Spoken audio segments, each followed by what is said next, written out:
Rencong atau palava, mungkin istilah ini kurang dikenali masyarakat terutama dalam kalangan generasi muda. Namun, tulisan ini pernah menjadi salah satu sejarah terawal dalam sistem tulisan bahasa Melayu. Ikuti laporan khas evolusi sistem ejaan bahasa Melayu bersama wartawan Aisyah Yatim.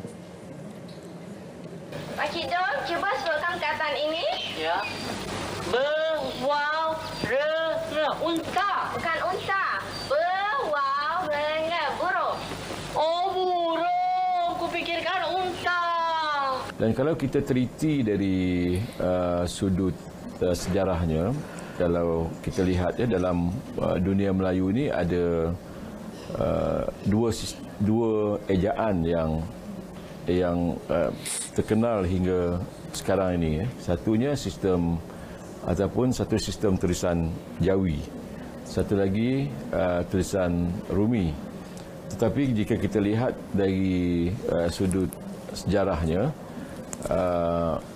tahun-tahun awal kita dulu pelbagai sistem tulisan ada di negara kita. Misalnya sistem tulisan yang dikenali sebagai tulisan rencong, tulisan palava, dan sehinggalah seperti yang saya nyatakan tadi, dua sistem baru ni iaitu sistem ejaan Jawi ataupun tulisan Jawi dikenalkan disebabkan oleh pengaruh kedatangan pedagang lah dari orang Arab dan juga pengaruh Islam, kedatangan Islam.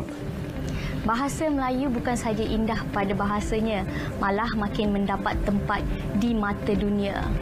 Ia terbukti apabila lebih daripada 300 juta penutur di seluruh dunia. Namun, tahukah anda semua mengapa ejaan bahasa Melayu mengalami perubahan seiring dengan peredaran zaman?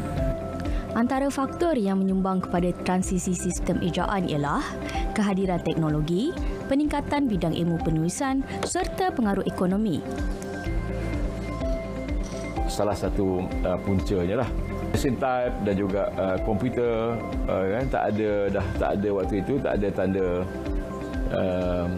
tanda di atas tu. Jadi kita rasakan tidak terlalu kritikal untuk kita mempertahankan pada waktu itu. Walaupun ada pendapat sekarang ini menyatakan ada cadangan supaya abjad I itu dia harus dibezakan antara I taling dengan I pepet. Satu perkara yang penting lah, yang menunjukkan penanda aras kepada pembangunan ataupun tamadun sesuatu manusia lah, satu bangsa lah. Sebab dia berkait dengan usaha untuk meningkatkan bidang ilmu. Satu bangsa yang ada sistem tulisannya. Bahasa Melayu seperti juga bahasa-bahasa lain di dunia yang tidak bersifat statik dan akan terus berevolusi serentak dengan perkembangan sesebuah masyarakat. Ianya seperti kewujudan istilah baharu dan kata pinjam dari bahasa asing yang dilakukan oleh DBP. Kalau kita melihat dari segi itu, bahasa Inggeris lagi agak mengeluhkan. Kan? Kalau ejaan dia, kalau kata you bunyinya kan pelbagai. Misalnya CUT kan bunyinya cut. PUT untuk sebutan untuk you itu pun sudah pelbagai lagi masalah. Sedangkan dalam bahasa Melayu ini kita anggap sebagai satu sistem ejaan yang sangat fonemik. Pembudayaan bahasa Melayu perlu diamalkan dalam setiap aspek kehidupan seharian. Bukan sekadar diguna pakai dari sudut akademik, bahasa Melayu juga berfungsi sebagai bahasa pengantara bidang sains, teknologi, ekonomi dan urusan seharian sebagai cerminan jati diri rakyat Malaysia. Aisyah Yatim, Berita RTM.